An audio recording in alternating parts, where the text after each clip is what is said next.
Remettre des arbres dans les champs, une méthode de production agricole ancienne qui a disparu d'Europe avec la mécanisation de l'agriculture. Mais les chercheurs, eux, n'ont pas abandonné, bien au contraire.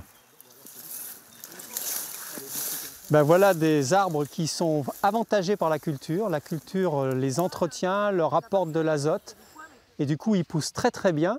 Et on va aller voir ceux qui n'ont pas la chance d'avoir la culture à côté. Sur ce domaine, des dizaines d'équipes de recherche étudient les relations arbre-culture et biodiversité. Donc voilà une plantation forestière classique où il n'y a que des arbres et qui nous coûte très cher à entretenir au lieu de nous rapporter comme avec la culture.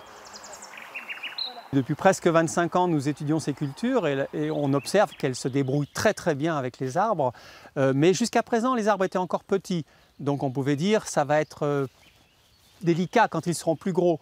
Et depuis quelques années, effectivement, on commence à voir des effets un peu de réduction du rendement, ce qui est normal.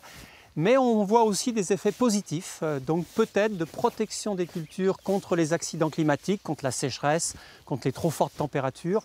Lutte contre le réchauffement climatique, amélioration des rendements et protection de la biodiversité. Pour les chercheurs, l'agroforesterie apporte des réponses à ces enjeux essentiels. Reste à les faire prendre en compte dans des politiques environnementales.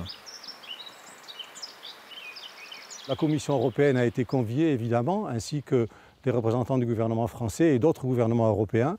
Et nous espérons pouvoir déclencher un mécanisme qui existe en partie déjà, puisqu'il y a des politiques agroforestières françaises et européennes, mais donner plus de dynamisme à cette politique sur l'agroforesterie en Europe.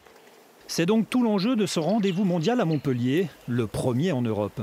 Revenir à Montpellier, 40 ans après, pour parler d'agroforesterie à nouveau, c'est symboliquement important. L'agroforesterie française est née à Montpellier dans les années 80. Depuis, ça a essaimé et il y a plusieurs dizaines de chercheurs français à l'INRA, au CIRAD, au CNRS, qui travaillent sur l'agroforesterie.